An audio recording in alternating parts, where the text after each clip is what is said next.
Welcome gamers to this week's vlog.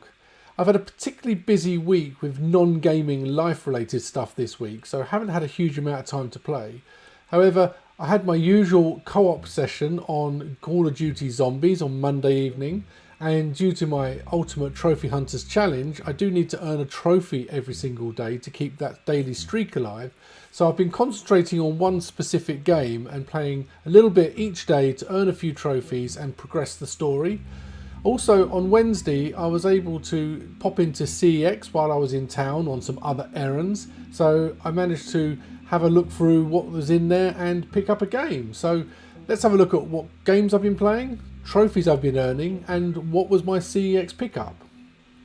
As you can see above me, we start where I left off last week, where I popped the platinum on Lego Star Wars The Force Awakens for May 4th, Star Wars Day, as part of my Ultimate Trophy Hunters Challenge. But after that I didn't actually play again that day, and instead decided to watch some Star Wars films and finish the day off with my favourite, The Empire Strikes Back. On Monday I had to earn a trophy to keep my daily streak alive, and there was no guarantee I'd be able to get that in my regular Call of Duty Zombie session we have on Monday nights, as the one that we've got left to get 100% on the current DLC is actually quite tricky. And I'm glad that I did get another trophy, because we weren't able to get that trophy in this Monday session. The trophy I did get, however, was for a brand new game, and it's one that has actually been picked for me to play, and that game is The Saboteur on PS3. A little bit more details about who's picked it for me and why will come a little bit later in the vlog. Moving on, I then on Tuesday onwards started playing RoboCop Rogue City again, and I've been working through playing that each day, earning a few trophies just to essentially keep my daily streak alive and also to enjoy the story.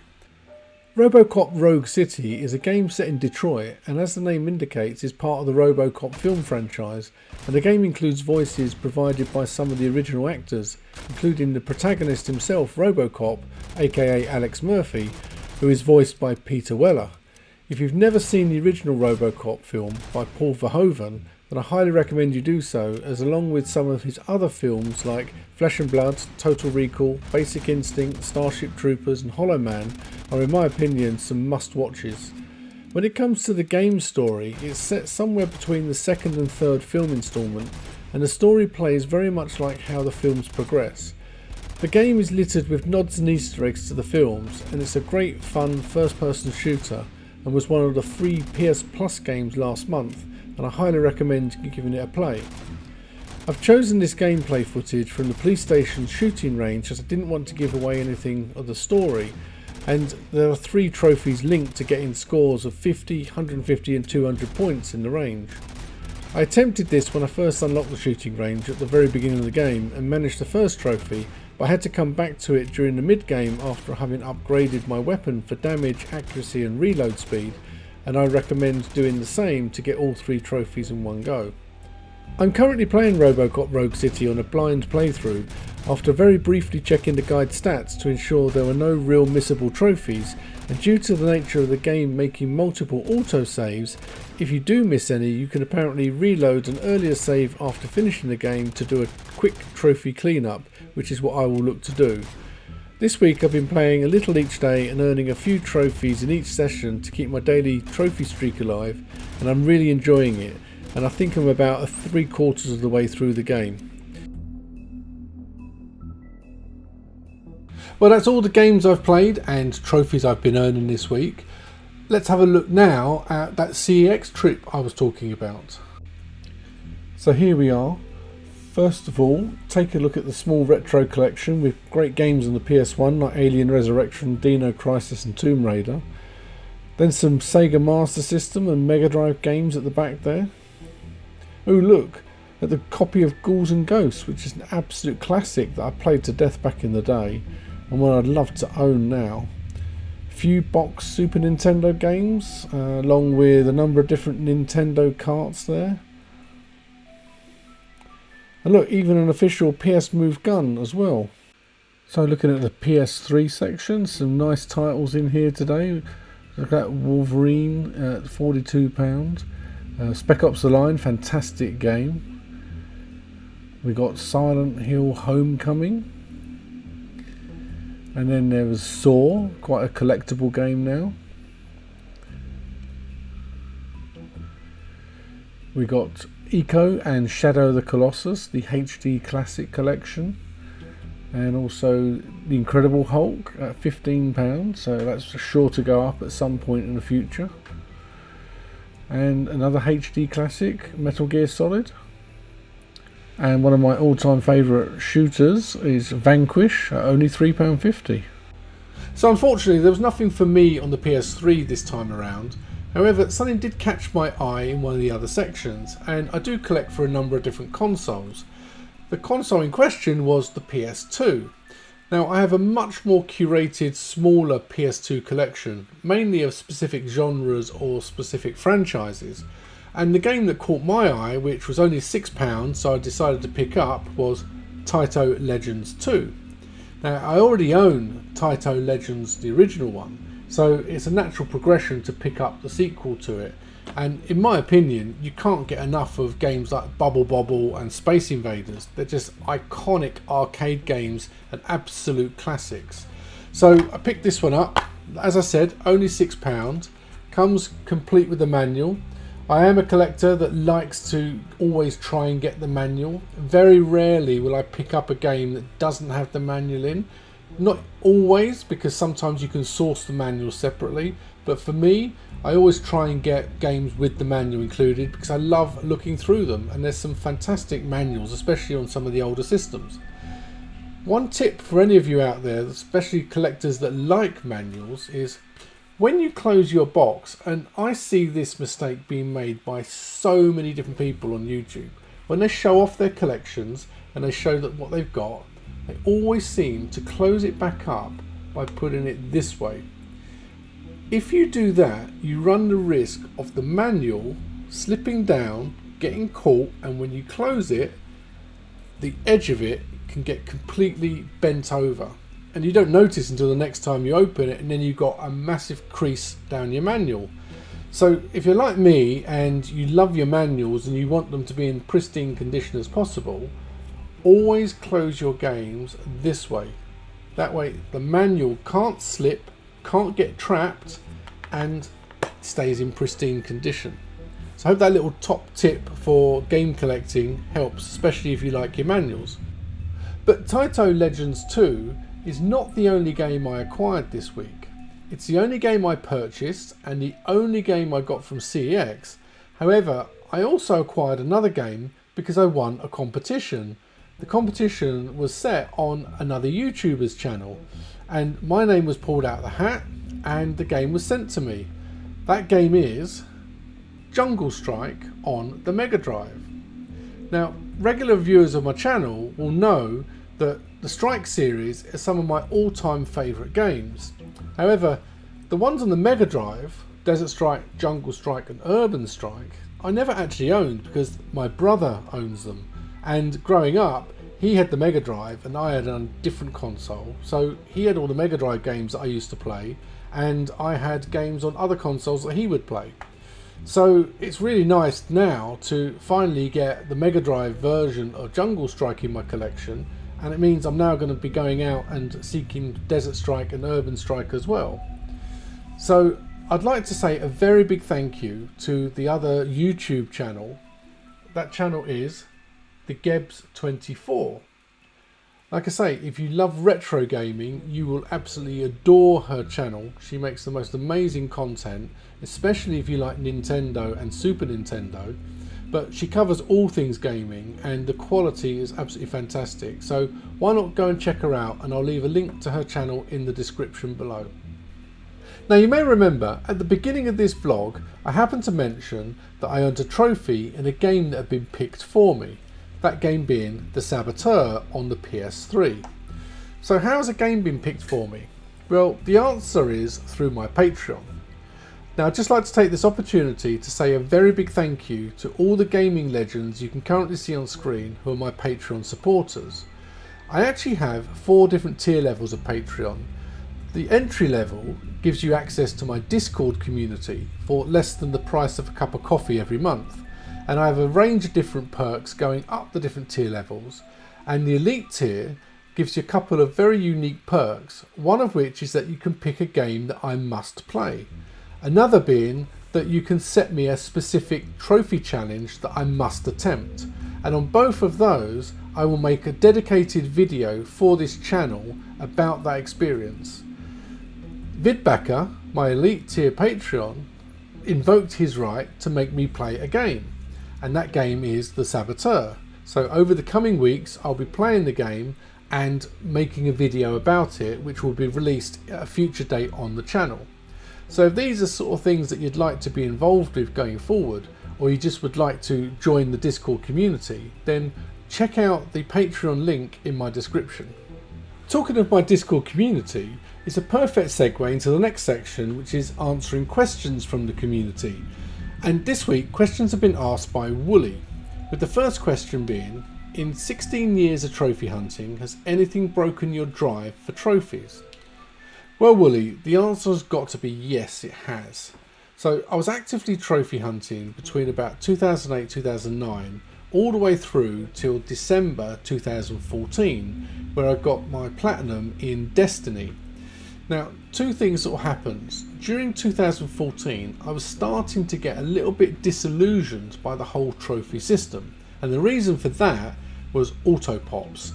It didn't quite sit right with me that people were going out and earning 2 platinums for the price of 1, just playing the game once and being able to get it on 2 systems, and it sort of, for me, really devalued the whole trophy system at that time. But the other thing is that because of that, I was getting a bit disillusioned from it. I then actually happened upon Destiny, which was a game I was enjoying so much that after getting the platinum, I just carried on playing and didn't even think about trophies.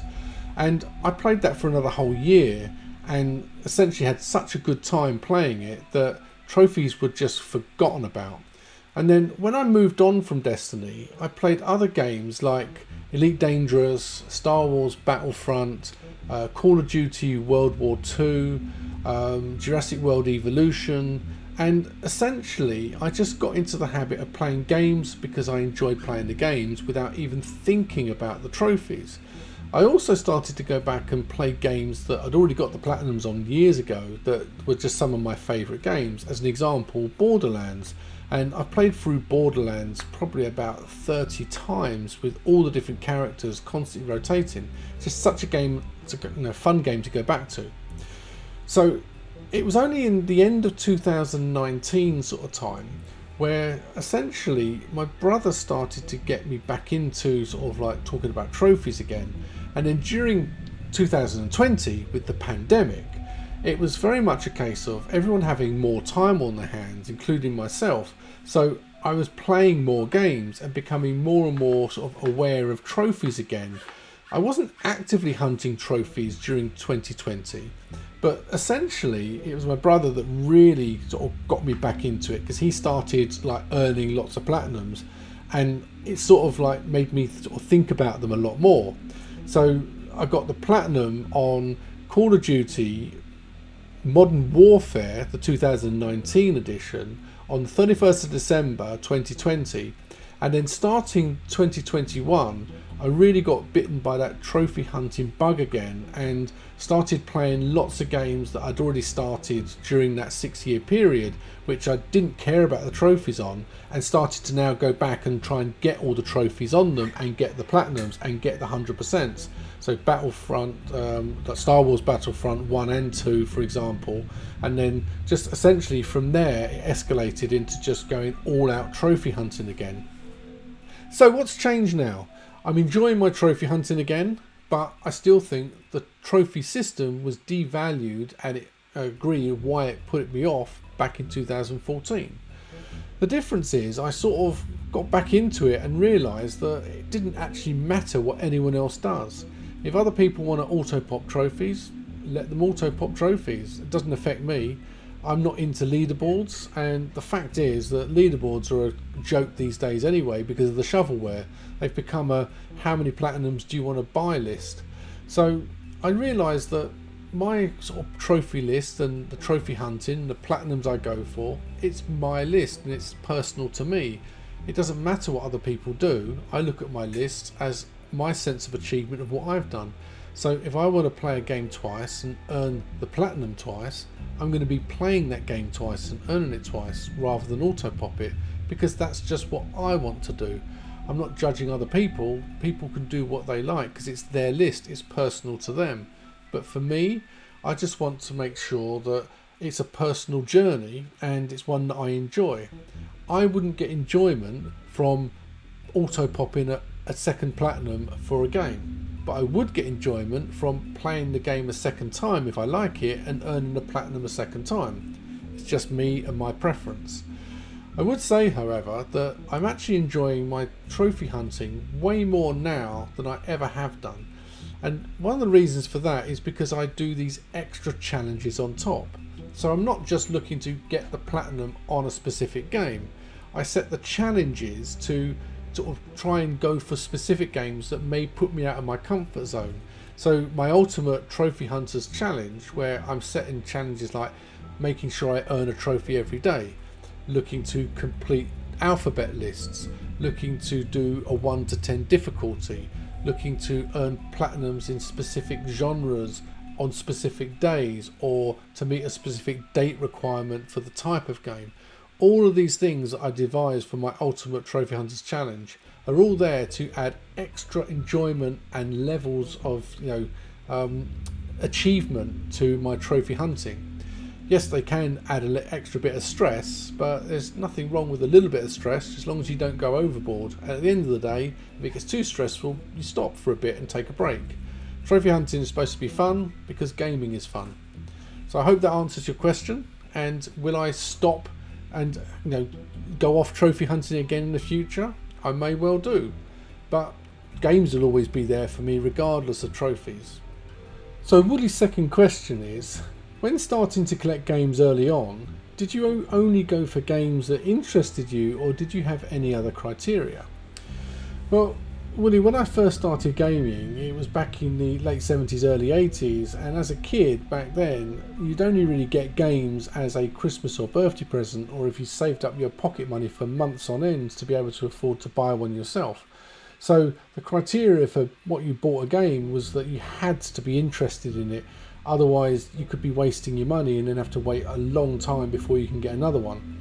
And, I would be talking with friends in the playgrounds to see what games they had, maybe try it out at their house, make sure that I was interested in the game before I committed to buying it. Another sort of favourite way was to read the reviews in magazines, and my favourite magazine back then was ZZap 64, this is the first edition. And as you can see, this has the review for Elite, and with Elite being my most favourite game ever, I actually bought that off of the basis of the review in this magazine, because it interested me so much from what they were saying about it, and it sort of had such a good review that I was just chomping at the bit to own the game. However, you could be, at risk of having to wait a long time if you've got a bad game. So you were very influenced by reviews and recommendations. There was another way you could try out games though. Not only did the magazines give you demo discs or demo cassettes back then to try games out and just see what they're like, we used to go to the video sort of game store and essentially used to be able to play games there and essentially try them out. So the local one to where I lived, called the Silica Shop, we used to go in there on a Saturday and you'd essentially just ask for it to play a game and essentially put it on whatever console that was sort of set out that you wanted to play on, and you would play it for 5 minutes, 10 minutes, an hour, depending on how busy the place was. And if you really liked it, you essentially then end up putting it on your list that you wanted to buy.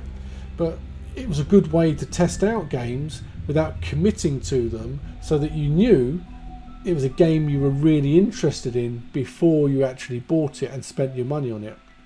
I mean, modern day it's just been replaced with online and internet, but the means are still the same. You can still look at reviews, look at gameplay footage, look at, test it out, get a downloaded trial.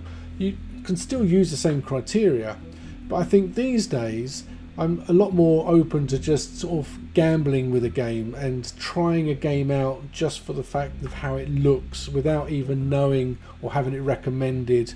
And I think that's really for cheaper games. So I will quite often, if I'm looking through the PSN sales, a game might sort of look to me to be quite good, and I have a brief look at the synopsis, I have a brief look at the gameplay that they might have on the sort of PSN store, but I take a gamble because it's like £1, so I don't think there's much to lose for something where you might actually find a hidden gem.